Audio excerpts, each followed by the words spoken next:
Hello everyone and welcome to the Oklahoma Accent Challenge. This is the Grapes of Wrath, page 176 of the original book.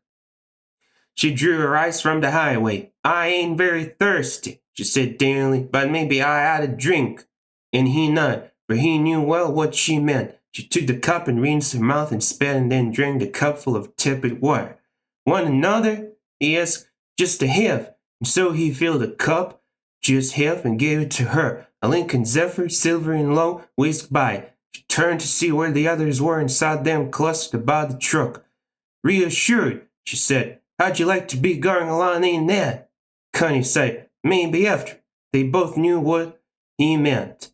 "And if there's plenty work in California, we'll get our own car. But them," he indicated a disappearing Zephyr, "them kind cost as much as a good-sized house.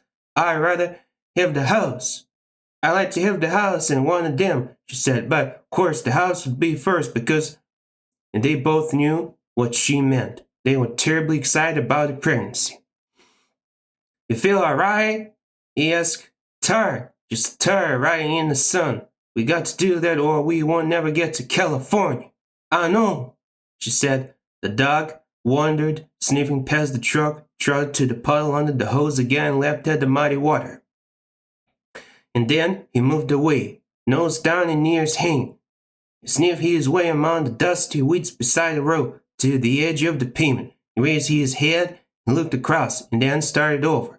Rosa Sharon screamed shrilly. A big, swift car whisked near. Tires squealed. The dog dodged helplessly, and with a shriek cut off in the middle, went under the wheels.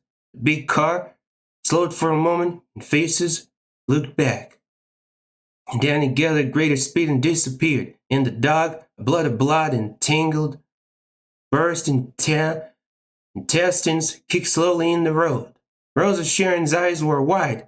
"Do you think he'll hurt?" she begged. "Think he'll hurt?" Connie put his arm around her. "Come sit down," he said. "It wasn't nothing. But I felt it hurt. I felt it kind of jar when I yelled." "Come sit down. It wasn't nothing. It wouldn't hurt." He led her to the side of the truck away from the dying dog and set her down on the running board. Tom and Uncle John walked out to the mess. The last quiver was going out of the crushed body. Tom took it by the legs and dragged it to the side of the road. Uncle John looked embarrassed, as though it were his fault. "I had to tie him up," he said. Paul looked down at the dog for a moment, and then he turned away.